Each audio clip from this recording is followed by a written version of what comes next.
With me now, KFMB AM 760 reporter Miles Himmel. Miles, to the layperson, it seems preposterous that a woman could or would kill herself in this way. So tell me where the lay people are wrong and all those experts out there in San Diego County are right. Yeah, this is a huge story here in San Diego because, like you talked about, it's really got everything a big mystery case has. You've got a millionaire, some say a billionaire. You've got a cryptic message written on a wall.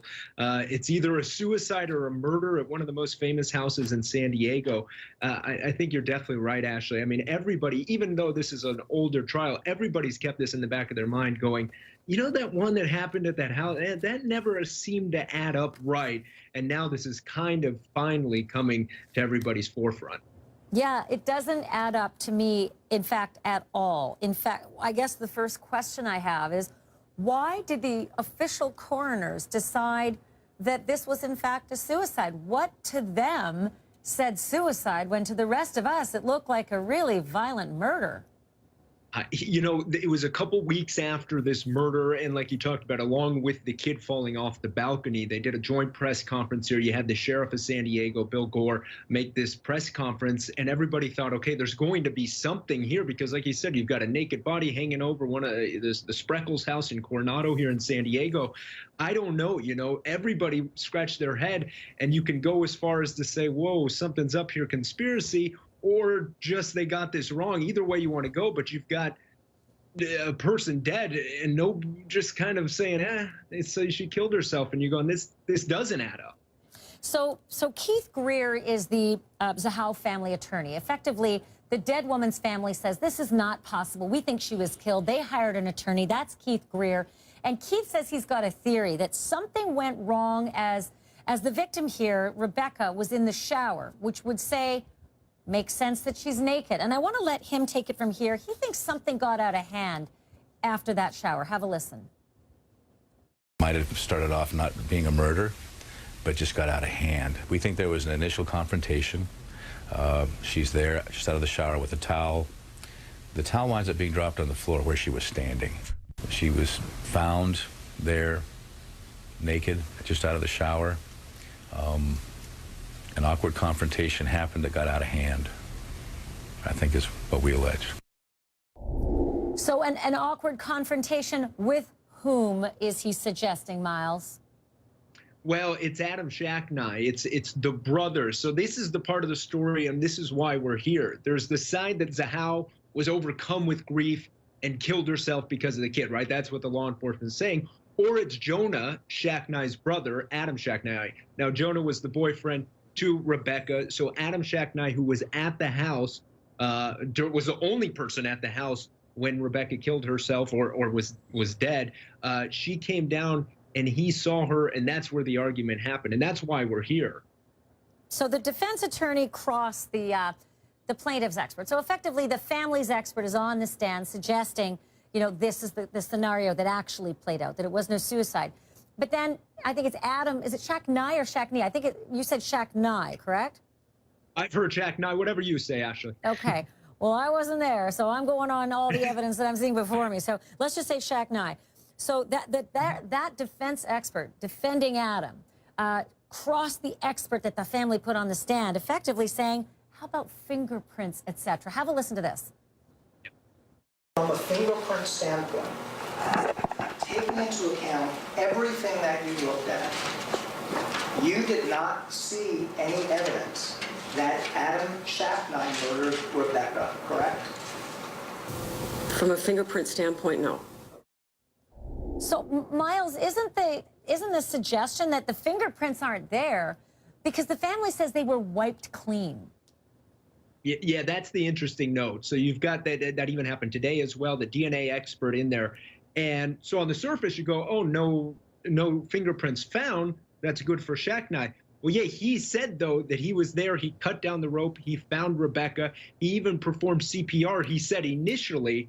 And you're going, well, there's got to be fingerprints there anyway. So now the prosecutors are going, okay, we think he had gloves on or something or wiped him clean, because to have no fingerprints on is ludicrous. So there would be the fingerprint story, but then there would also be the footprint story.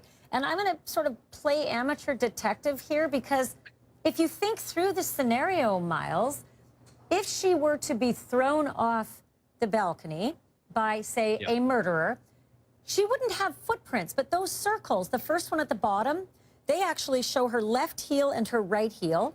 The one in the middle is the boot impression made by the police.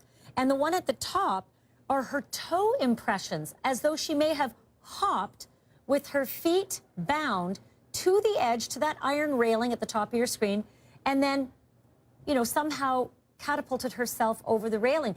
If she were to have been thrown over the railing, Miles, how do they account for those feet prints? Well, that's exactly the question, right? I mean, that's what the prosecutors are saying. Keith Greer, an excellent attorney. I mean, you've got to realize that because Jonah Shacknai and the Shacknais are worth so much money, they've brought in the biggest and best attorneys from across the country, and you've got Greer here, who's defending, or who's coming, and he's there for the Zahau family. I don't know, and that's the question. This is one of those cases where the jurors, I don't need much more information than what we've talked about here. If you're the juror, I'd say, don't go deep into this, into whatever you've got here. Just take it at the surface, and things aren't adding up here, guys. And that's what I would just tell the jurors. You don't need to get deep into this case. Okay, then there's the whole question of the nautical styled knots.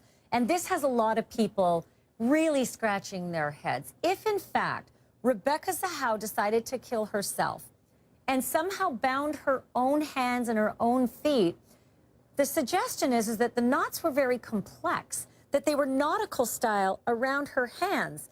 And they did this demonstration in the sheriff's department in San Diego. This woman showed how you can do it.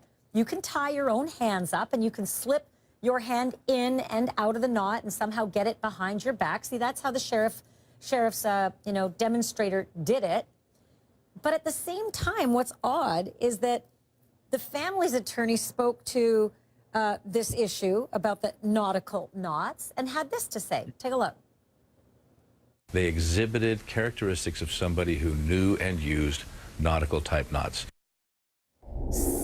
Someone who knew how to tie nautical knots. Well, you would think somebody who has a lot of experience, say, like a boat captain, right? Or somebody who's a sailor. And as it turns out, oh, the defendant, Adam Shacknai, the brother, right? The person who we're actually looking at as the center, you know, the center focus here, happens to be what? A boat captain? Is that true? Yeah, that's it. So it's the nautical ties. I mean, you know, for myself, maybe you actually, I wouldn't know how to do these ties. This guy is an expert in these kind of ties. So it adds up perfectly. It doesn't, like I said, it doesn't need to get complicated. It adds up exactly correct in this case.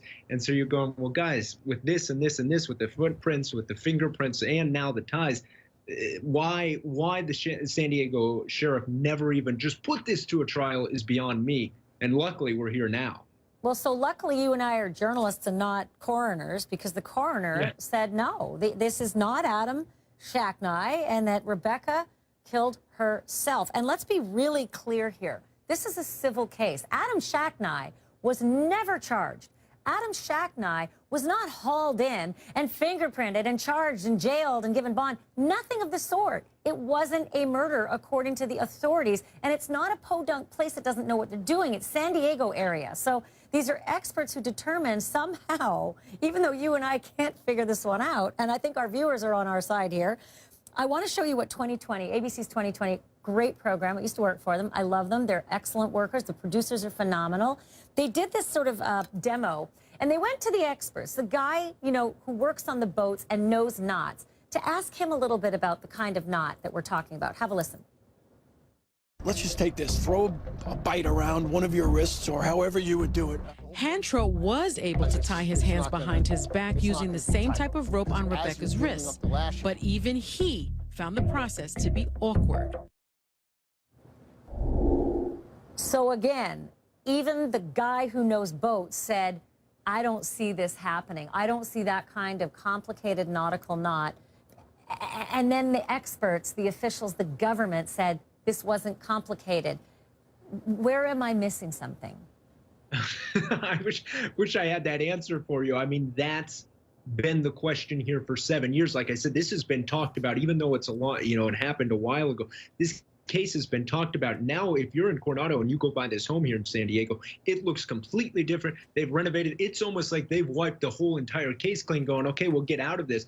Luckily, Keith Greer came on board with the Zahau family and said, guys, we've got to do something. And even though it's civil, they're just hoping to get something and maybe even the ball rolling on some sort of momentum here. Well, seeing these demonstrations of the mannequin being, sort of hurled, I don't know if we have that video to show right now, but seeing these demonstrations of the mannequin being thrown over and the reenactments and the civil case sort of trying to poke holes in the official theory and the official story, it sort of brings this thing really back to life in a way that forensics experts and, people who really like forensic files, they kind of feel like they want to get in on this too and that they have their own theories too. So if we can get that video.